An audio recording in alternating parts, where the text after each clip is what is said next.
Welcome back to An Anthropologist and a Cat discuss Judith Butler. Unfortunately, the cat is gone, but it's okay. She's visiting her grandparents. Today, we're going to be discussing Gender Trouble, Chapter 2, Prohibition, Psychoanalysis, and the Production of the Heterosexual Matrix. Yeah, this chapter's fun. And by fun, I mean we're talking about our friends. We're talking about Lacan.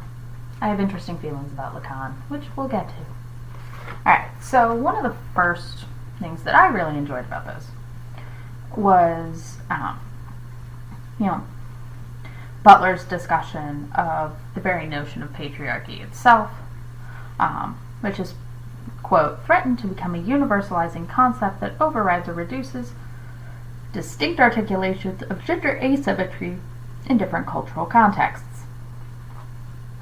Because, let's be honest, if we're looking at this, it's not uncommon for people to be like, oh, but that's not how it works in our context.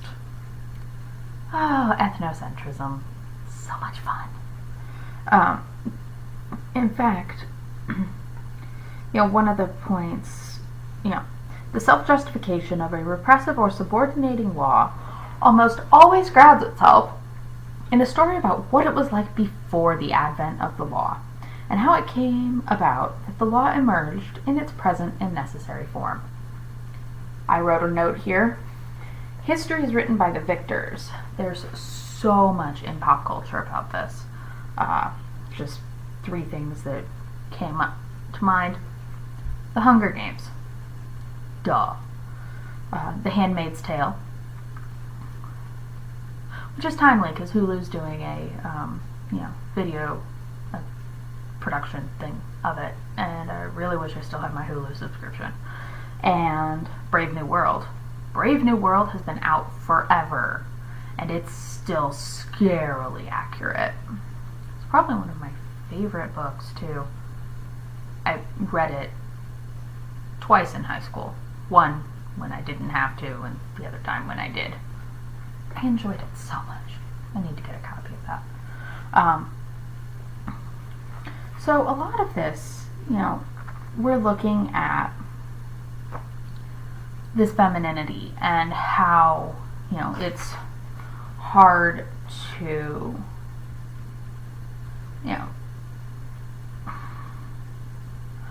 we're just going to move on. One of the things, Levi-Strauss's structuralist anthropology, including the problematic nature-culture distinction, we could get into this for days, but we're not going to, has been appropriated by some feminist theorists to support and elucidate the sex-gender distinction. The position that there is a natural or biological female who is subsequently transformed into a socially subordinate woman, with the consequent that sex is to nature, or the raw as gender, is to culture, or the cooked. If Levi-Strauss's framework were true, it would be possible to trace the transformation of sex into gender by locating that stable mechanism of cultures, the exchange rules of kinship, which affect that transformation in fairly regular ways. This is, once again, bringing in that nature-culture discourse, which is great. Oh gosh, what is her name? There's another anthropologist who wrote a really interesting nature-culture piece that actually is in opposition to what Butler's saying here. I wish I could remember her name. And then, Butler goes on to talk about how,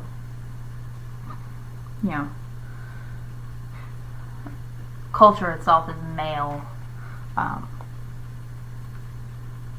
because we're subordinated by a culture that is invariably figured as male, active, and abstract. And then reason and mind are associated with masculinity and agency, while the body and nature are considered to be the mute facility? I have no idea how to pronounce that word. of the feminine. So it's basically the whole men are strong and do all the smart things. I could go into a discourse on this about, why we have a lack of women in STEM, but that's not what this video is about. Note to self, make another video doing that. And on page 51, Butler brings in one of my favorite people, Clifford Geertz. Yes, go Cliff. And talking about his criticism of structuralism. And saying,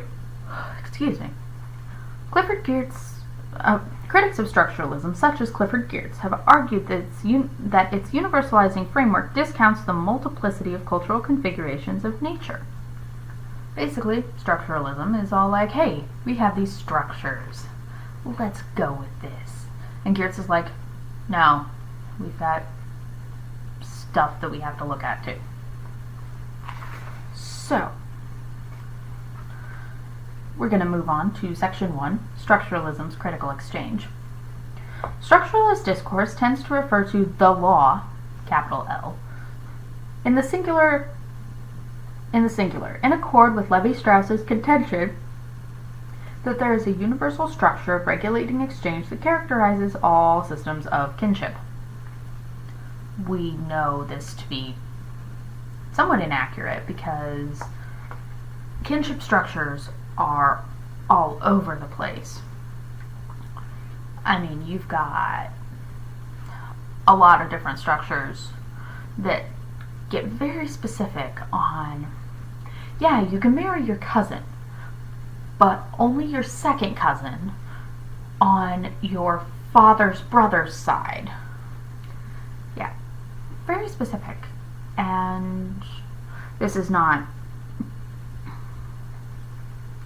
but this is, even though, and another point, when it comes to the consolidation of different groups, the bride functions as a relational term between groups of men. She does not have an identity, and neither does she exchange one identity for another. This, is seen all over the place in political marriages, at least in the past, where the bride in these exchanges was nothing more than a bargaining chip. And goes on to say, the woman in marriage qualifies not as an identity, but only as a relational term that both distinguishes and binds the various clans to a common but internally differentiated patrilineal identity. So it's basically, hey, you're going to marry this guy, you're going to have his kid, and then we're all going to be happy. And then, people end up killing each other, and we end up with the Hatfields and the McCoys. So, this exchange is, there's a lot of feelings about this exchange. And so, and we're moving on. The post-structuralist break with Saussure? I think it's Saussure.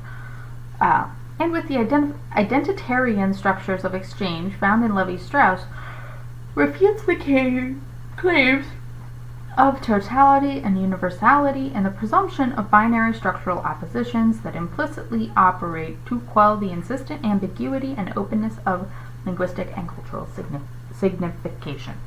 I was about to call that signification, and that was not going to be good. So basically,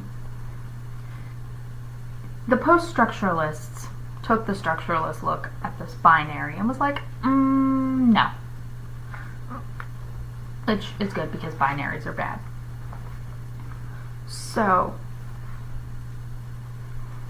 and then we're getting into the discussion of the incest taboo, which Butler discusses a lot throughout Gender Trouble, which is good, it's important. Incest taboo is definitely something that needs to be discussed for various reasons. So Levi-Strauss maintains that that the centrality of the incest taboo establishes the significant nexus between structuralist anthropology and psychoanalysis, which we're going to get into quite a bit later in this section when we start talking about Lacan.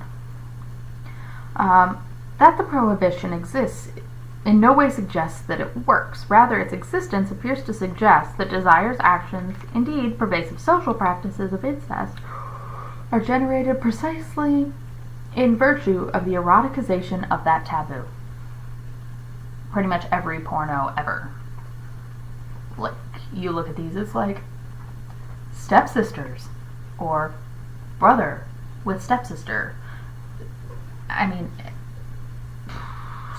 it's usually step siblings, occasionally siblings, which definitely contributes to that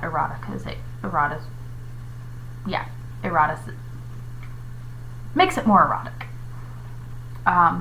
So now we're moving into Lacan, Riviere, and the strategies of masquerade, which, when we're talking about performativity, is kind of a thing. Hey, a thing. A thing takes on the characterization of being and becomes mobilized by the ontological gesture only within a structure of signification that, as the symbolic, is itself pre-ontological. Which, if the symbolic, capital S, is understood as a culturally universal structure of signification that is nowhere fully instantiated in the real, it makes sense to ask, what or who is it that signifies what or whom in this ostensibly cross-cultural affair? Skipping a paragraph-ish, for Lacan, the subject comes into being, that is, begins to posture as self-grounding signifier within language, only on the condition of a primary repression of the pre-individuated incestuous pleasures associated with the now repressed maternal body. I had a note to the side of this, WTF? Because you only come into being after repressing the incestuous pleasures associated with the maternal body. Okay, this makes more sense now. Pretty much what Lacan's saying is you can't be an individual until you repress the incestuous bits, which he brings in later.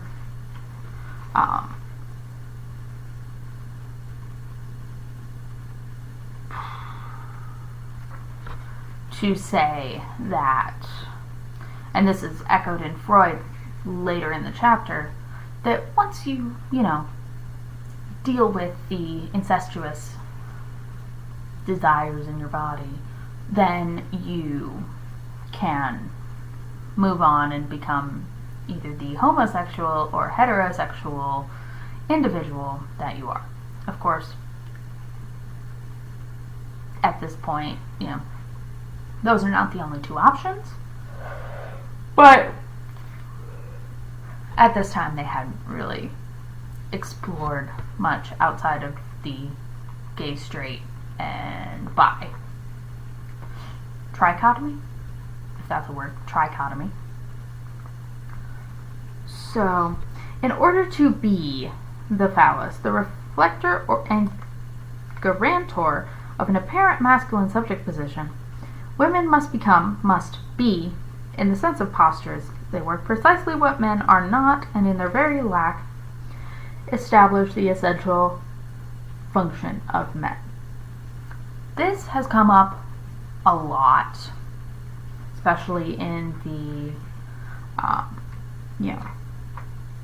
after the Women's March. A lot of your more right-wing women were like, no, we don't need to be equal to men. Like, women shouldn't want to do the same things as men because we're different. Which, I respect that point of view, but just because we're good at different things doesn't mean that I don't want to be politically equal to a man. I would also like to be paid the same amount of money for the same job. Just saying. So, and then Butler moves on to discuss one of my favorite topics in, gender studies, which is, the use of grammatical gender and pronouns. I still say that, English really needs to get on that with a gender-neutral pronoun. I know we're kind of using they, which, totally good, or ze or zir, but, and those work perfectly well, but come on, German has had a neutral pronoun since the dawning of the language. And although there is no grammatical gender here, it seems that Lacan is describing the position of women for whom the lack is characteristic and hence in need of masking, and who are, in some unspecified sense, in need of protection. I'll keep my thoughts to myself on women in need of protection. Then he goes on to discuss masquerade. Butler posits the question, does masquerade construct femininity as the reflection of the phallus in order to disguise bisexual possibilities that otherwise might disrupt the seamless construction of a heterosexualized femininity? Or is the masquerade the means by which femininity itself is first established, the exclusionary practice of identity formation in which the masculine is effectively excluded and instated as outside the boundaries of a feminine gendered position? So this comes in a lot with the discussion of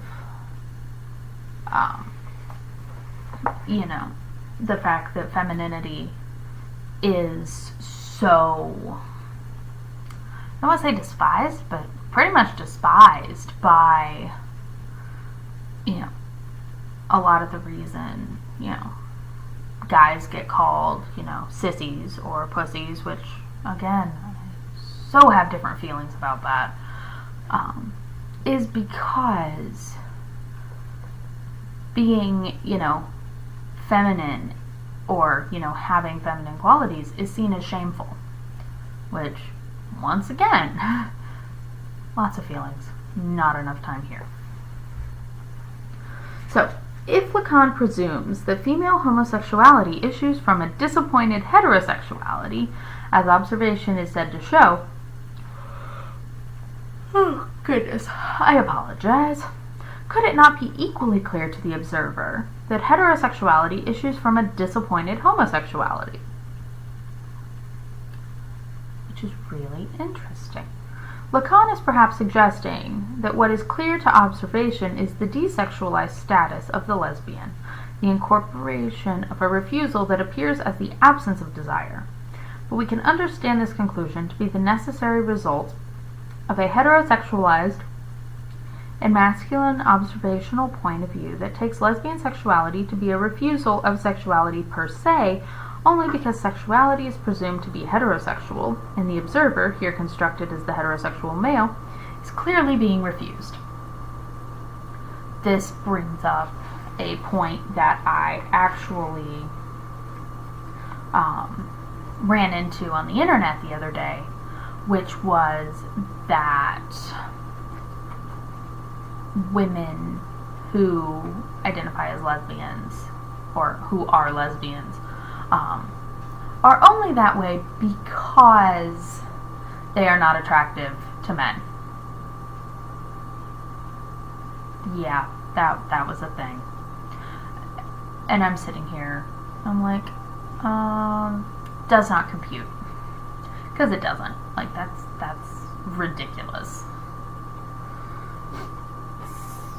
So, moving on several pages later, to presume the primacy of bisexuality or the primary characterization of the libido as masculine is still not to account for the construction of these various primacies. Some psychoanalytic accounts would argue that femininity is based on the exclusion of the masculine, where the masculine is one part of a bisexual psychic composition. The coexistence of the binary is assumed, and then repression and exclusion intercede to craft discretely gendered identities out of this binary, with the result that identity is always already inherent in a bisexual disposition, that is, through repression, severed into its component parts. So, yeah, you've got this notion of a divide that Lacan talks about. It's sort of everybody starts out bi, but then, we have this split.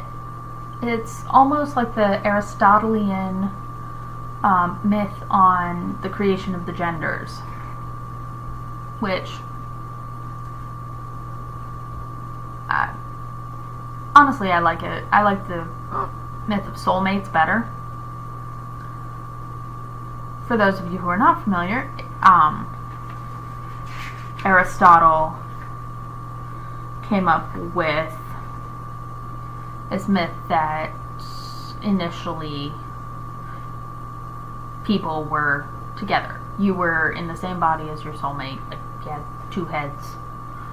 And then the gods were like, no. Snap the fingers. Everybody gets split in half, and then you spend the rest of your life trying to find that person. It's an interesting look at it, honestly. But, so, the construction of the law that guarantees failure is symptomatic of a slave morality that disavows... I'm sorry. Lacan and I have an interesting relationship. That disavows the very generative powers it uses to construct the law as a permanent impossibility. And Butler ends this section, which I will end this section as well, with the question, what are the cultural stakes in keeping power within that self-negating circle? And how might that power be reclaimed from the trappings of a prohibitive law that is that power in its dissimulation and self-subjection? Next time, we're going to talk about Freud and the melancholia of gender, which I'm sure everyone is super excited to talk about Freud. See you next time. Bye!